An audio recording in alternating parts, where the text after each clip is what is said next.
Hello students, how are you all? Hope so all of you are fine and happy. Welcome to my YouTube channel, Biology in Seconds. Today we will discuss the reactions of alkanes. Let's start.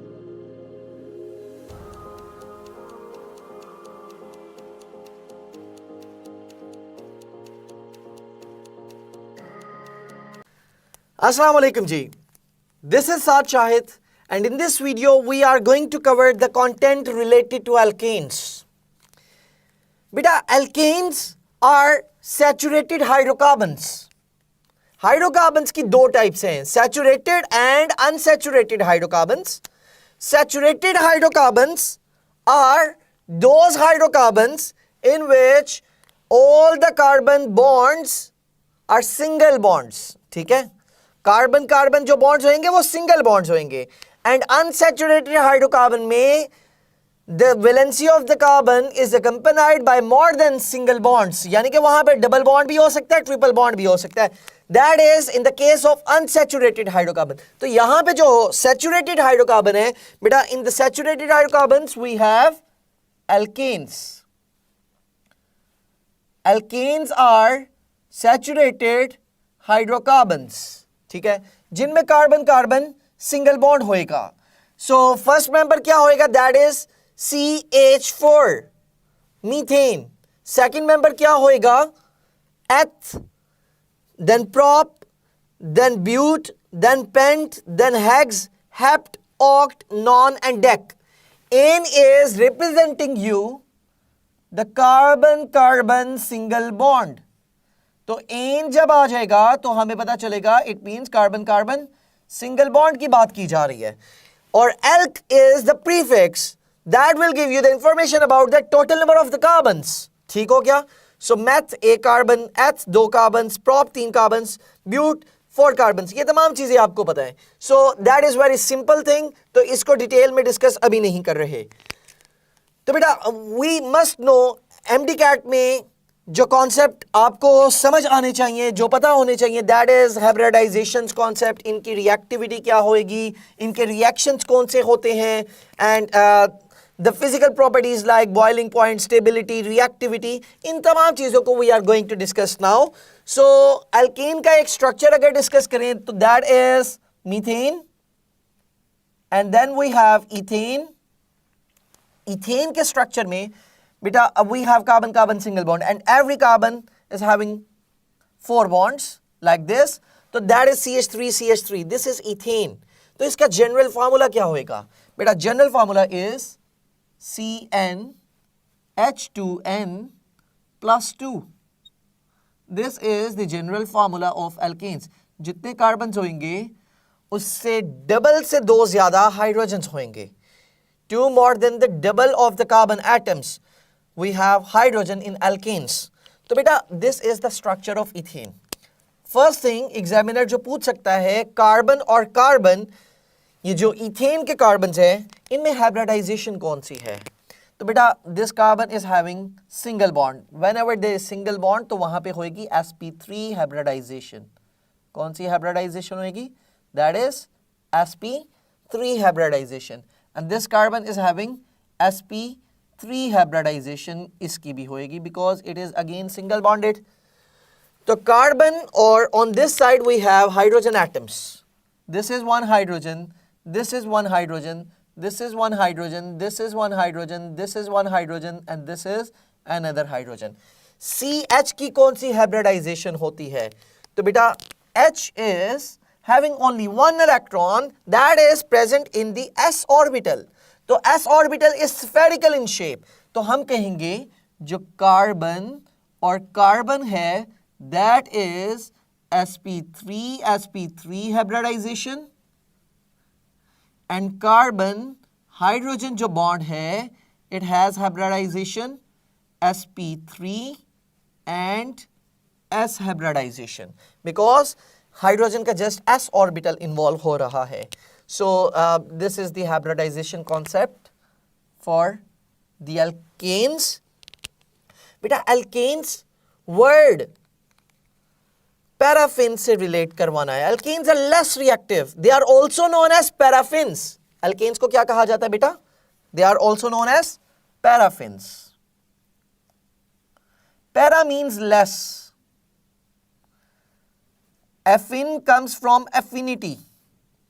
Paraffins less reactivity. Para का मतलब क्या होता है? That is less. और this affinity से word आया है affin. ठीक हो गया?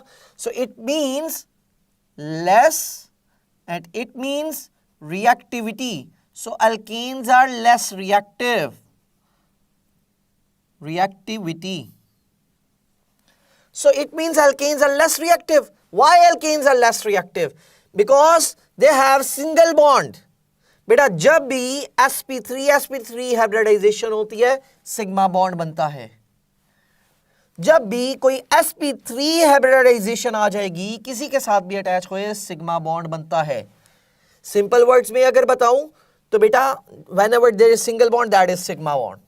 In simple words you have to remember this thing. Whenever there is single bond there is sigma bond, and sigma bond is a stronger bond than the pi bond. दो तरह के bonds हैं, एक होता है sigma bond, एक होता है pi bond. When there is more than one bond, double bond है, triple bond है, दो atoms के दरमियान में, so बेटा जो first bond होता है that is sigma bond and the second bond is pi bond. तो बेटा यहाँ पे this is sigma bond, this is sigma bond, this is sigma bond, this is sigma, this is sigma, this is sigma, and this is sigma. So now the question is how many sigma bonds are present in the molecule of ethane? C2H6 में कितने sigma bonds हैं? तो बेटा we have 3 and 3, 6 plus 1, 7 sigma bonds हैं. How many sigma bonds? 7 sigma bonds हैं in a molecule of alkane. और alkane में से इथेन की हम बात कर रहे हैं. 7 sigma bonds. Remember ये जो sigma bond होता है ना, sigma bond बेटा that is formed by the head to head overlapping. sigma bond किस तरह से बनता है? head to head overlapping से. head to head overlapping से. what is head to head overlapping? बेटा दो तरह की ओवरलैपिंग होती है. एक होती है साइड वी ओवरलैपिंग और एक होती है head to head overlapping. Whenever there is head to head overlapping, it means कि more region is occupied, more region is overlapped. ठीक है? तो जब ज्यादा रीजन ओवरलैप होता है तो बॉन्डिंग वहां पे ज्यादा स्ट्रॉन्ग हो जाएगी. So that's why this sigma bond is a stronger bond. तो बेटा हेड टू हेड ओवरलैपिंग से क्या हो रहा है? स्ट्रॉन्ग बॉन्ड क्रिएट होएगा. ठीक हो गया? स्ट्रॉन्ग बॉन्ड क्यों हो रहा है? Because more region is overlapped. और ज्यादा रीजन ओवरलैप हो रहा है तो उसको ब्रेक करने के लिए इट नीड्स मोर एनर्जी. ठीक हो गया? सो रिएक्टिविटी इसकी इस वजह से कम है because it is more stable. तो we have to relate the concept of reactivity with the stability. तो alkanes are less reactive because they are stable.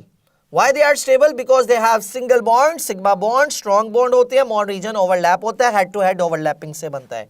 So this is the concept of saturated hydrocarbons जो कि होते हैं alkanes. They have general formula CnH2n plus 2. So ये तो concept हो गया आपके पास reactivity का.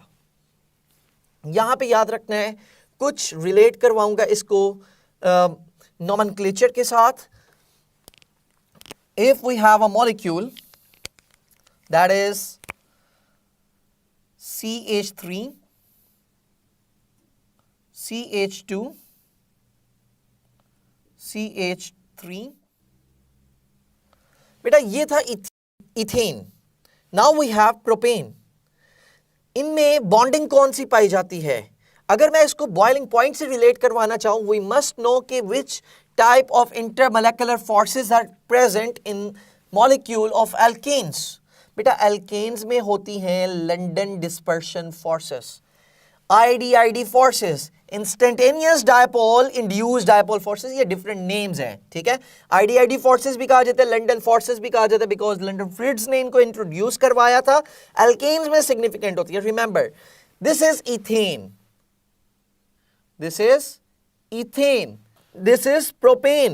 Propane 3 कार्बन है, लेकिन इससे ज्यादा कार्बन है, साइज बढ़ गया है। जितना साइज इंक्रीज होता जाएगा, लंडन फोर्सेस इंक्रीज होती जाएंगी और ज्यादा स्टेबल हो जाएगा, पोलराइजेबिलिटी बढ़ जाती है। So when the polarisability increases, intermolecular forces increases. London forces are more prominent in the molecule of propane than ethane. So it means propane का boiling point ज्यादा है। Number of carbons बढ़ेंगे तो boiling point बढ़ता रहेगा। Boiling point increases when the number of carbon increases. बेटा number of carbon increase करने से boiling point क्यों increase कर रहा है? बिकॉज नंबर ऑफ कार्बन्स के बढ़ने की वजह से लंडन फोर्सेस इंक्रीज करती हैं। London forces increases by increasing the number of carbon. London forces के बढ़ने की वजह से फिजिकल कैरेक्टरिस्टिक्स इनकी इंक्रीज होती जा रही हैं, फिजिकल प्रॉपर्टीज स्ट्रेंथन होती जा रही हैं, बॉइलिंग पॉइंट इंक्रीज हो रहा है, बॉन्डिंग, इंटरमोलेकुलर फोर्सेस, मॉलिक्यूल्स के दरमियान में अट्रैक्टिव फोर्सेस ज्यादा प्रोमिनेंट हो जाएंगी। So that's why propane has greater boiling point than ethane, और ethane का boiling point ज्यादा होएगा मीथेन से। साइज इंक्रीज करेगा, नंबर ऑफ कार्बन्स बढ़ते जा रहे हैं, लंडन फोर्सेस बढ़ती जा रही है क्योंकि पोलराइजेबिलिटी बढ़ती है। So that is the concept जो कि हम रिलेट करवाएंगे बॉइलिंग पॉइंट के साथ। यानी कि नंबर ऑफ कार्बन्स अगर बढ़ते जा रहे हैं, molecules are becoming more stable, stability भी इंक्रीज होती जा रही है। ठीक हो गया? और रिएक्टिविटी उनकी रिलेटिवली कम होती जाएगी। Molecules are becoming less reactive. So सबसे ज्यादा रिएक्टिव कौन सा हुआ? Methane. Now the question is, reactivity trend को ही ज़हन में रखना है। CH4 है आपके पास, you have C2H6, you have C3H8, you have C4H10. This is methane, ethane, propane and butane. बेटा which one is less reactive? जिसका ज्यादा साइज होएगा, that is bigger in size, जिसकी इंटरमोलेकुलर फोर्सेस स्ट्रॉन्ग हैं। ठीक हो गया? इंटरमोलेकुलर फोर्सेस स्ट्रॉन्ग होने की वजह से ये रिलेटिवली लेस रिएक्टिव होता जाएगा। ठीक हो गया? अगर आपसे कहा जाता है किसका बॉइलिंग पॉइंट ज्यादा है, तो बेटा इसका बॉइलिंग पॉइंट ज्यादा है क्योंकि ये लेस रिएक्टिव हो गया, इंटरमोलेकुलर फोर्सेस इसमें स्ट्रॉन्ग है, इट हैज ग्रेटर IMF। तो रिएक्टिविटी और स्टेबिलिटी को इसी के साथ हमने रिलेट करवाना होगा। Got it? Now moving towards के इनकी जो केमिकल प्रॉपर्टीज हैं वो किस तरह से होंगी। बेटा although alkanes are having single bond, और सिंगल बॉन्ड्स वाले कंपाउंड्स को हमने नाम दिया सैचुरेटेड हाइड्रोकार्बन्स। एंड हाइड्रोकार्बन्स में जस्ट एल्केन्स, एल्कीन्स और एल्काइंस आ सकते हैं। सो बेटा alkanes are saturated hydrocarbons, so they will show substitution reactions. Remember this point. Alkanes कौन सा रिएक्शन शो करते हैं? Alkanes will show substitution reactions, and substitution reactions बेटा you can see the video जहां पे मैंने मुकम्मल ऑर्गेनिक केमिस्ट्री के रिएक्शंस को एक्सप्लेन किया है। ओवरऑल 7 केमिकल रिएक्शंस है। अगर उन 7 केमिकल रिएक्शंस को अंडरस्टैंड कर लें तो ऑर्गेनिक केमिस्ट्री फिंगर टिप्स पे होएगी। We have addition reaction, we have substitution reactions, we have hydrolysis, we have polymerization। तो इस तरह से elimination reactions है, different chemical reactions को explain किया है। अब substitution को वहाँ पे मैंने explain किया है उस वीडियो में कि it has 3 types: free radical substitution, electrophilic substitution and nucleophilic substitution। ठीक हो गया? 3 types होती हैं substitution की। there are 3 types, लेकिन जो अल्केन्स शो करते हैं that is free radical substitution. Alkanes कौन सी सब्स्टिट्यूशन शो करते हैं? फ्री रेडिकल सब्स्टिट्यूशन शो करते हैं। Now the question is what are free radicals? Free radicals क्या होते हैं? तो बेटा जनरल कॉन्सेप्ट्स ये हमारे क्लियर होने चाहिए कि दो तरह के फिशन रिएक्शंस होते हैं, ब्रेकेज होती है बॉन्ड्स की। If we have X and Y, and there is a bond in between these two atoms. So it has two electrons, 1 and 2. Homolytic fission होती है और हेट्रोलिटिक फिशन होती है. बेटा होमो मीन्स सेम, लाइसिस का मतलब होता है ब्रेक डाउन, वहीं से वर्ड आया लिटिक. ठीक है, homolytic breakage, same electrons distribute हो जाएं दोनों एटम्स के पास, इक्वल डिस्ट्रीब्यूशन ऑफ इलेक्ट्रॉन्स होएगी. In that way both will have no charge on it. तो अगर चार्ज नहीं है तो बेटा in that case homolytic breakage की वजह से, होमोलिटिक ब्रेकेज की वजह से फ्री रेडिकल्स फॉर्म हो जाते हैं. किसकी फॉर्मेशन होती है बेटा? Free radicals will form. और जो फ्री रेडिकल्स होते हैं बेटा, इनकी एक डेफिनेशन का की कॉन्सेप्ट है, they would have odd number of electrons. They would have odd number of electrons. If they don't have odd number of electrons, तो वो free radical नहीं हो सकते, and they are represented by putting a dot over the symbol of an atom. For example, chlorine का radical होता है, bromine का radical होता है, आयोडीन का radical होता है, हाइड्रोजन का radical होता है, CH3 radical होता है. So these all are radicals that is formed due to the homolytic breakage of the bond in between the two atoms. ये दो atoms थे, उनके दरमियान में homolytic breakage हुई है, equal distribution electrons की हुई है, and in that way free radicals are formed. अगर बेटा heterolytic breakage होती तो क्या होता? It means different, unequal distribution हुई है electrons की. hetero का मतलब होता है different. तो बेटा हेट्रोलिटिक ब्रेकेज की वजह से एक एटम के पास दो इलेक्ट्रॉन्स होते हैं और एक atom will get no electron. In that way जिसके पास इलेक्ट्रॉन की डेफिशिएंसी है, it will carry a positive charge, and the atom that is having two electrons, in that way it will more negative, so that will get the negative charge over it. तो वहां से concept आता है आपके पास ions का, केटाइन्स and एनाइन्स. सो बेटा heterolytic breakage will give you ions and homolytic breakage will give you the concept of free radicals. तो free radical substitute होएंगे, substitution होएगी. तो दो तरह के रिएक्शन है हमारे पास. Number one, that is nitration, and this is the past paper question. Hydrogen alkane का that will substitute with nitro group, NO2 के साथ रिप्लेस हो जाए, तो बेटा that is called as substitution reaction. ठीक हो गया? तो दो तरह के रिएक्शंस को डिस्कस करते हैं अब. देन नाइट्रेशन,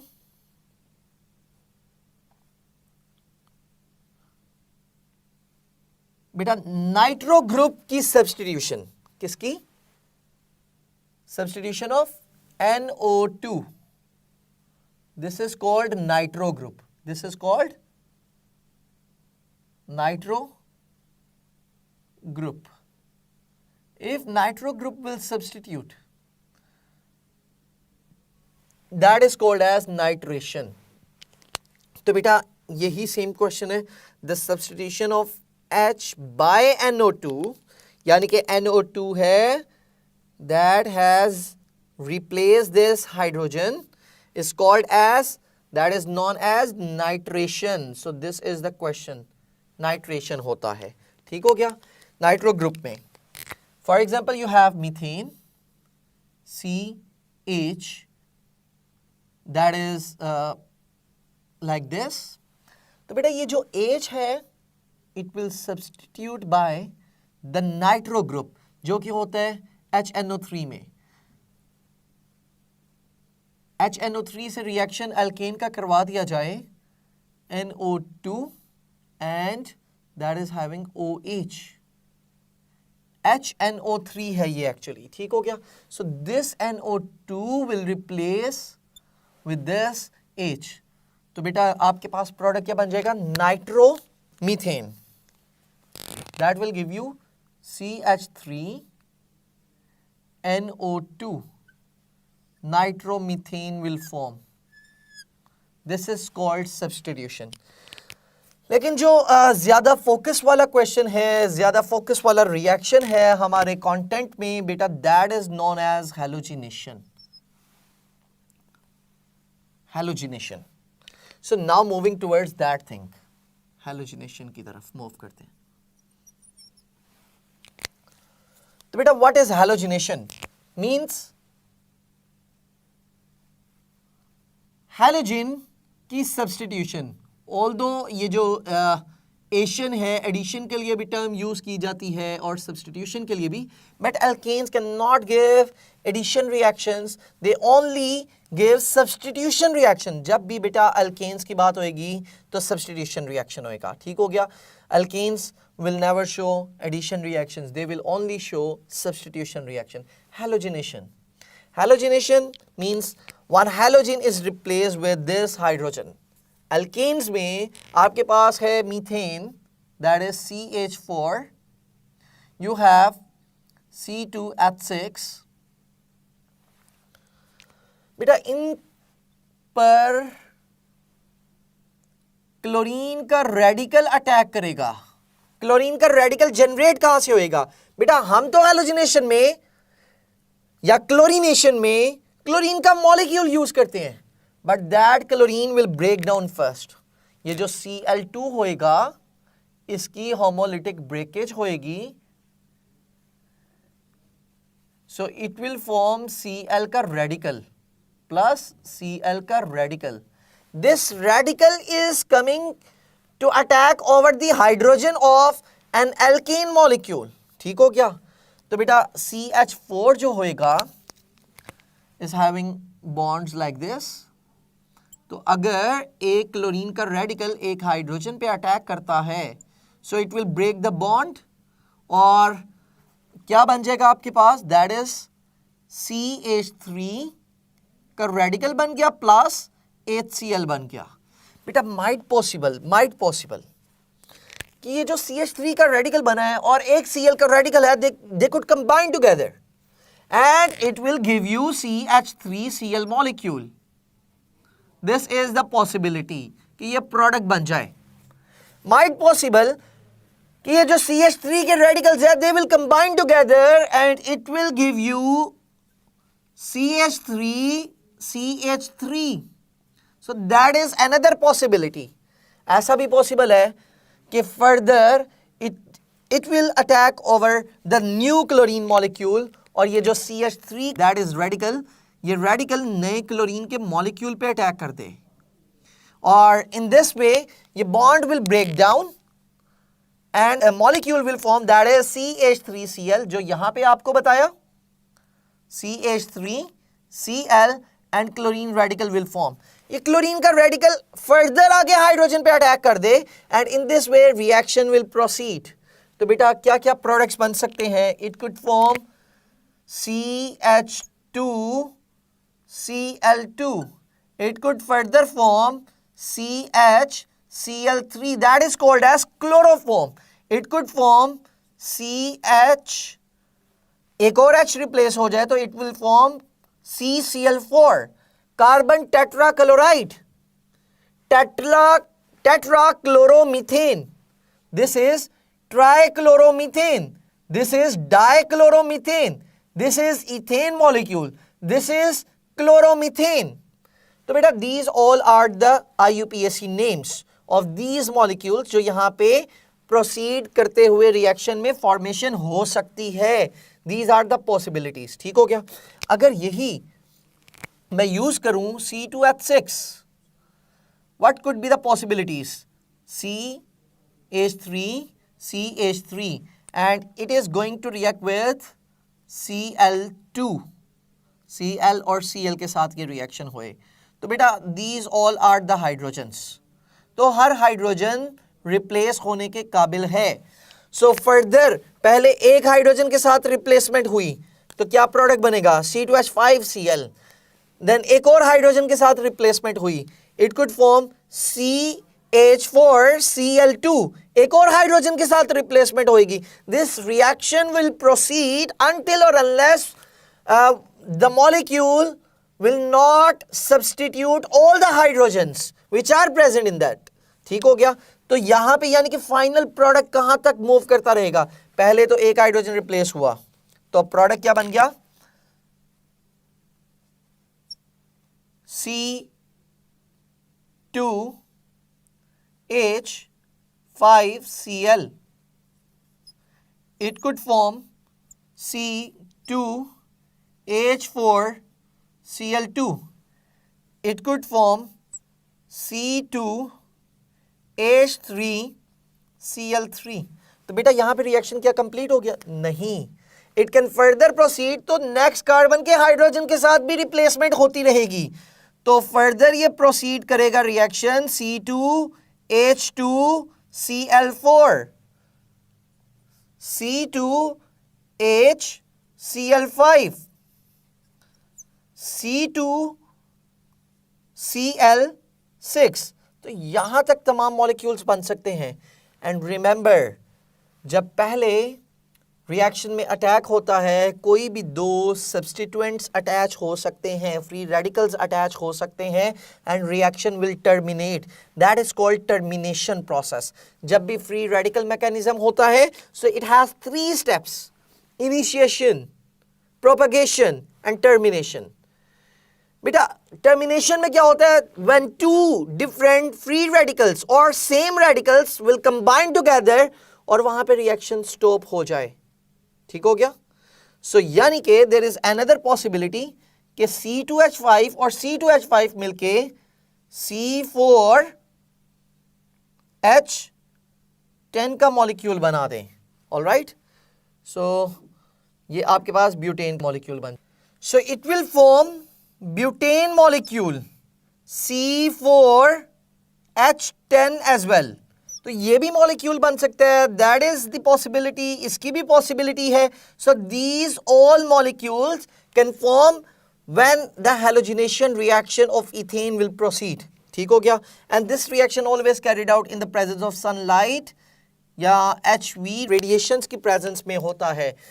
बेटा I am talking about halogenation, and might possible you observe this thing कि मैंने जस्ट यहां पे क्लोरीनेशन की है. हैलोजिनेशन टर्म तो यूज कर रहा हूं, that is for all the halogens. But you observe कि यहां पे जस्ट क्या है, क्लोरीन के रिएक्शंस लिखे हैं, बिकॉज इसका रिएक्शन जरा मॉडरेट होता है. बेटा हैलोजिनेशन में फ्लोरीन सबसे ज्यादा रिएक्टिव है, F2. That is very reactive. उससे कम रिएक्टिव होती है chlorine. Then we have bromine, then we have iodine. So we have moderately reactive halogens जो के हैं Cl2 and Br2.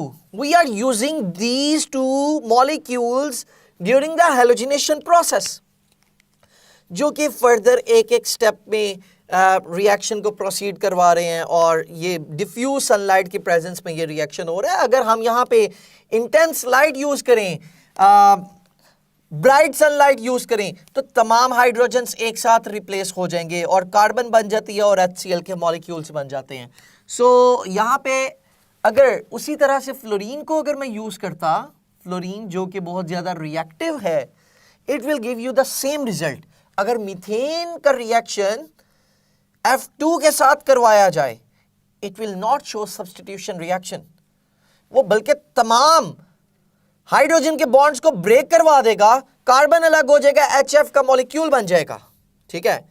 तो रिएक्शन बड़ा फास्ट है, रिएक्टिविटी ज्यादा होने की वजह से. जस्ट लाइक क्लोरीन अगर डिफ्यूज सनलाइट में रिएक्शन करवा रहे हैं, so it is giving you all these products. लेकिन अगर यही रिएक्शन ब्राइट सनलाइट में यूज किया जाए, all hydrogens of methane will replace, फौरन से रिमूव हो जाएंगे, कार्बन अलग हो जाएगा, कार्बन ब्लैक बन जाती है. In that way. Got it. So बेटा ये तो था सब्स्टिट्यूशन का कॉन्सेप्ट. इसके साथ एक reaction which I have mentioned here, last combustion of the saturated hydrocarbon. पहले कंबशन को जरा देख लेते हैं, कंबशन क्या कहती है.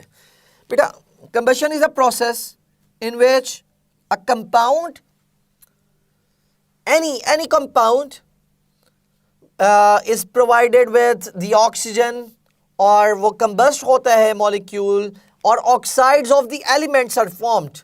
ठीक हो गया? exothermic process होता है combustion. Remember, जितने भी ऑर्गेनिक कंपाउंड्स हैं उन तमाम की कंबशन हम लोग पढ़ेंगे. ठीक है? एल्केन्स की कंबशन होती है, एल्कीन्स की कंबशन होती है, एल्काइंस की कंबशन होएगी, अल्कोहल्स की कंबशन होएगी, कंबशन ऑफ एल्डिहाइड्स आप करें, कीटोन्स करें, आप कार्बोक्सिलिक एसिड्स की बात करें. So combustion is the common phenomena, common chemical reaction for all the organic compounds, and they will give you the carbon dioxide and H2O respectively. ठीक हो गया? जितने कार्बन होंगे उतने ही कार्बन डाइऑक्साइड बनते हैं. रिमेंबर दिस स्टेटमेंट, जितने carbon होंगे उतने ही कार्बन डाइऑक्साइड बनते हैं, और जितने हाइड्रोजन होंगे रिएक्टेंट साइड पे तो बेटा उससे हाफ वाटर मॉलिक्यूल्स बनते हैं. ठीक हो गया? जितने कार्बन उतने कार्बन डाइऑक्साइड, जितने हाइड्रोजन्स रिएक्टेंट्स में उससे half water molecule. Easy concept है. इसकी बैलेंसिंग का क्वेश्चन पूछा जा सकता है. सो अगर यहाँ पे एक स्टेटमेंट लिख दी जाए, कंबशन ऑफ ब्यूटेन बताएं. ब्यूटेन इज C4H10, तो बेटा इसकी कंबशन करनी है. It means we have to provide oxygen molecule, और एक्सेस ऑक्सीजन की बात की जा रही है यहाँ पे. एक्सेस ऑक्सीजन में कार्बन डाइऑक्साइड बनेंगे. ठीक है? अगर इनकम्प्लीट ऑक्सीडेशन होती है, बहुत ज़्यादा लिमिटेड सप्लाई ऑफ ऑक्सीजन होती है, in that way carbon monoxide will form. ठीक हो गया? सो बेटा दिस C4H10 इसकी कंबशन हुई, so we have 4 carbons, so it will form 4 carbon dioxide. We have 10 hydrogens, तो 10 का हाफ कितना होता है? 5. तो बेटा 5 H2O मॉलिक्यूल्स बनेंगे, और ये गैसियस स्टेट में है. That is exothermic process. Delta H क्या होएगा? नेगेटिव होएगा. थर्मोकेमिस्ट्री के कॉन्सेप्ट्स याद रखने हैं. All the combustion reactions are exothermic. They will give you the negative delta H. Delta H क्या होएगा? Change in enthalpy. That is negative because more heat is released during the bond formation than the energy absorbed during the bond breakage. That's why delta H negative होता है. So combustion process is exothermic in this way. Got it? अब oxygens को balance करना है. We have 5 oxygen atoms here. We have 8 oxygens ये total हो गए 13. तो बेटा यहाँ पे लिख दो 13/2. Or you can mention 6.5 O2. ठीक हो गया? So in this way we can balance this equation. ये तो है combustion process. बेटा अगर यहाँ पे कैटालिटिक ऑक्सीडेशन करवाई जाए, कैटालिटिक ऑक्सीडेशन, और कैटालिस्ट किस तरह से यूज होता है? Cu, this is copper tube use की जाती है, और उसमें से ये रिएक्शन करवाया जाता है. CH4 को ऑक्सीडाइज किया जाता है in the presence of copper catalyst. Copper tube is acting like a catalyst here, और this reaction is proceed at high temperature 400 degree Celsius और 200 एटमॉस्फेरिक प्रेशर होता है. तो बेटा कैटालिटिक ऑक्सीडेशन में एक सीक्वेंस फॉलो होता है. एल्केन्स की oxidation will give you alcohols, alcohols की oxidation will give you aldehydes, aldehydes की oxidation will give you carboxylic acid, and carboxylic acid की oxidation will give you the carbon dioxide and water molecule. ठीक है? तो एक sequence है आपके पास. एल्केन्स से अल्कोहल, अल्कोहल से एल्डिहाइड, एल्डिहाइड से कार्बोक्सिलिक एसिड, कार्बोक्सिलिक एसिड से कार्बन डाइऑक्साइड एंड H2O. ठीक हो गया? सो ये सीक्वेंस याद रखना है. ऑक्सीडेशन सीरीज, इसको मैं टर्म को यूज करूंगा, ये सीरीज है ऑक्सीडेशन की. अल्कोहल्स, एल्डिहाइड्स, कार्बोक्सिलिक एसिड, ये मुकम्मल ऑर्गेनिक में आपको हेल्प आउट करेगी. ये सीरीज याद रखनी है आपने. Got it? Copper tube catalyst use किया जा सकता है, और 400 degree Celsius and 200 atmospheric pressure. This reaction is called as catalytic oxidation. ये जो लास्ट है, combustion of the saturated hydrocarbon. Which equation shows you the combustion of the saturated hydrocarbon? Saturated hydrocarbons कौन सी होते हैं? Which have single bond. बेटा single bond किसमें है? जिसके कार्बन डबल से 2 ज्यादा होंगे. ठीक हो गया? Saturated hydrocarbon. C2H4, this is alkene. Alkene की ऑक्सीडेशन हुई है, it is giving you carbon dioxide and H2O। तो यहां पे आपके पास बेटा this is alkene, that is unsaturated hydrocarbon, so we can not select the first option, that is incorrect. Combustion of saturated hydrocarbon हमने देखना है। सेकंड देखो CH4 है प्लस 2O2 है, it is giving you carbon dioxide and 2H2O molecule. Yes, this is saturated और इसकी oxidation हुई है, कार्बन डाइऑक्साइड और H2O बना है। बेटा I told you whenever combustion reaction will take place, we'll get the product, we'll get the oxides of the atoms, elements which are present in the reactant. तो बेटा यहाँ पे ऑक्साइड ऑफ कार्बन बना है, oxide of hydrogen बना है, because the molecule is consisting upon these two atoms, these two elements. ठीक हो गया, कार्बन और हाइड्रोजन मौजूद है, that's why we are getting the oxides. तो यहाँ पे भी CH4 है, तो बेटा that's why I am getting one carbon dioxide, because we have one carbon, we are getting two H2O molecules because we have 4 hydrogens. So that is the combustion of saturated hydrocarbon. Last equation है catalytic oxidation की. This is not combustion process. This is catalytic oxidation. Term को याद रखना है. ये reaction है combustion का. This reaction is catalytic oxidation. तो बेटा ये भी equation को select नहीं करेंगे. इसकी condition से एक यहाँ पे भी highlight कर लें conditions. बेटा ये जो सब्स्टिट्यूशन होती है ना, it is not taking place at normal temperature, because हमने तो पहले ही कह दिया अल्केन्स क्या है, लेस रिएक्टिव हैं, तो इनको रिएक्शन करवाने के लिए we have to provide energy, हम एनर्जी को प्रोवाइड करेंगे, in that way reaction will take place. तो बेटा ये जो प्रोडक्ट बन रहा है ये कैसे बनेगा, एट स्पेसिफिक टेम्परेचर, जो कि आपको हाई टेम्परेचर देना होगा, सो दैट सिग्मा बॉन्ड यहां से ब्रेक होए, CH बॉन्ड ब्रेक हुए and NO will substitute with that. तो बेटा यहां पे यूज करना होता है 400 से 450 डिग्री सेल्सियस टेम्परेचर, सो तब नाइट्रेशन होएगी। Are you getting this point? तो बेटा halogenation, nitration, these are the two main reactions, और ये रिएक्शन का नाम क्या है, free radical substitution. We have already discussed combustion process here. हमने एक और रिएक्शन डिस्कस किया, that is catalytic oxidation. Catalytic oxidation में कौन सा कैटलिस्ट यूज होता है, कॉपर ट्यूब यूज होती है। कंडीशंस क्या है, 400 डिग्री सेल्सियस, 200 एटमॉस्फेरिक प्रेशर। क्यों यूज करना पड़ रहा है, बिकॉज बेटा रिएक्शन खुद ब खुद नहीं हो सका, इनर्टनेस ऑफ सिग्मा बॉन्ड की वजह से कंडीशंस यहाँ पे स्वेयर यूज की जा रही हैं। ठीक हो गया? So we are done with these questions. Now have a look over these questions. इसका आंसर आपने बताना है, मैं जस्ट ऑप्शंस लिख रहा हूं। Which one is not a product of halogenation of CH4? तो यहां पे ऑप्शन 1 है आपके पास CH4, ऑल्दो यहां पे तमाम प्रोडक्ट्स लिखे हुए हैं, CH4 के ही ये तमाम प्रोडक्ट्स हैं, इसी रिएक्शन के ये तमाम प्रोडक्ट्स हैं, पॉसिबल प्रोडक्ट्स हैं।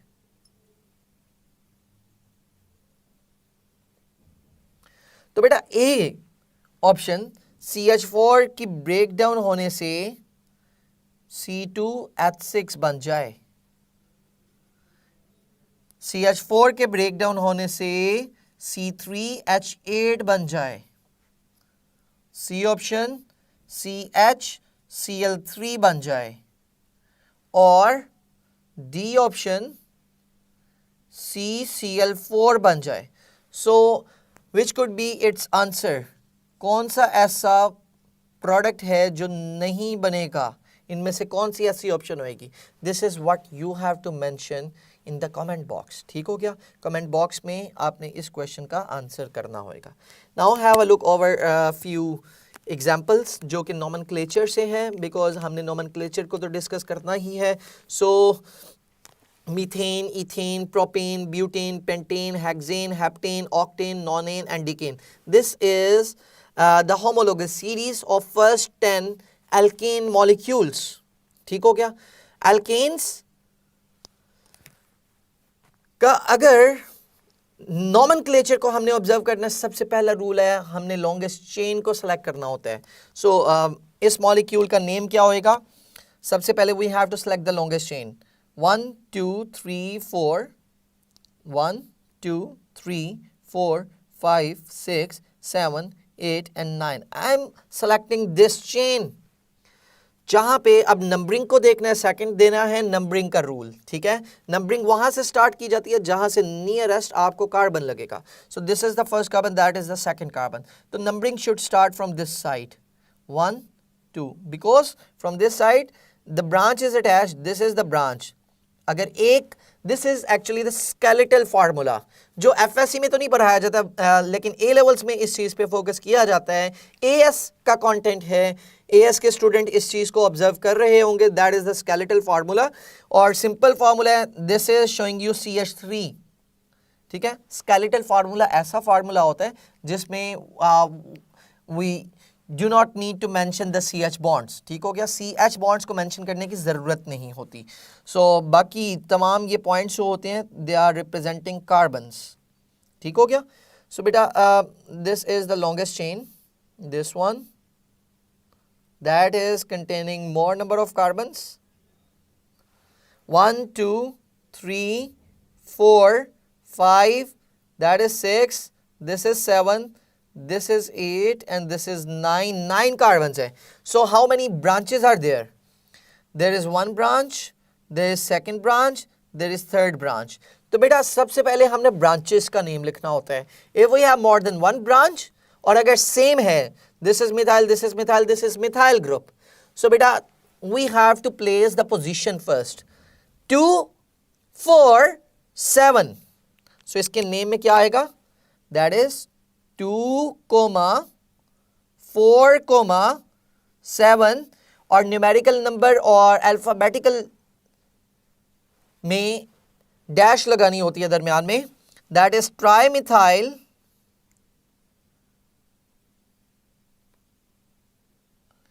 and longest chain is containing 9 carbons, so that is nonane. So this is the name of this molecule. Got it? So now have a look over this structure. इस structure में this carbon is containing 3 CH3 groups.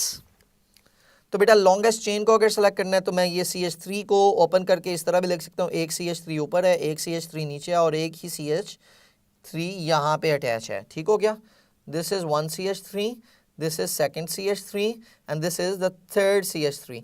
So I have opened this chain ताकि आपको ये आसानी से समझ आ जाए। This CH3 thrice का मतलब ये था, ठीक हो गया। Now we have to select the longest chain. तो अगर मैं स्ट्रेट चेन को ही सेलेक्ट कर लूँ, that is the longest chain. 1 2 3 4 5 6 carbon आ रहे हैं। सो अगर अदर पॉसिबिलिटी देखें तो 2 कार्बन यहाँ पे हैं, 3 4 5 एंड 6 कार्बन यहाँ से भी बनेंगे। तो बेटा you can select any chain because from both sides you have same number of carbons. तो मैंने इस चेन को सेलेक्ट कर लिया। Now we have 2 branches, methyl की 2 ब्रांचेस हैं and the third branch is C2H5, 3 branches हैं बल्कि। तो बेटा इसका नेम क्या होएगा? So now we have to use the alphabetical order. सबसे पहले इथाइल का नेम लिखा जाएगा, E कम्स फर्स्ट और फिर आता है M। तो बेटा इसका नेम क्या होएगा? नंबरिंग कहाँ से स्टार्ट करनी होगी? फ्रॉम दैट साइड जहां पे ब्रांच नजदीक है। So numbering will start from this side, 1 2 3 4 5 and this is the 6th carbon. So बेटा ब्रांच का नेम होएगा 4 ethyl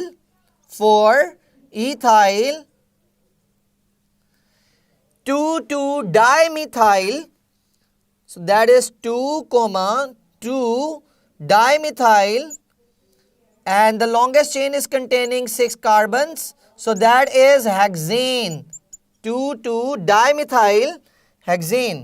So this is the name of the respective molecule, the respective compound जो आपको given था। तो बेटा नॉमेनक्लेचर का question MDCAT में आ जाता है और इसी तरह से रिएक्शंस, रिएक्टिविटी का कॉन्सेप्ट इंपॉर्टेंट है। Now I am giving you another concept जो कि बॉइलिंग पॉइंट से ही रेलिवेंट है। दिस इज हेक्सेन बेटा, या this is नोनेन molecule. If you have नोनेन molecule और दूसरी तरफ आपको दिया जाए हेप्टेन का मॉलिक्यूल विद 2 ब्रांचेस जिसमें टोटल 9 ही कार्बन्स हैं, लेकिन बेटा जितनी ब्रांचेस बढ़ती जाएंगी उतना ही बॉइलिंग पॉइंट उसका कम होता जाएगा. Remember this point. Straight chain alkenes would have greater boiling point than branch chain alkenes. Please remember this key point. Straight chain alkenes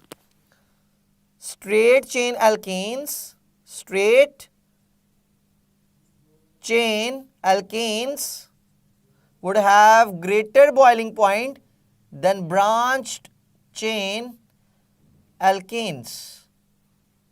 So यानी कि बॉइलिंग पॉइंट किसका ज्यादा होएगा? स्ट्रेट चेन का ज्यादा होएगा. और किसका बॉइलिंग पॉइंट कम होएगा?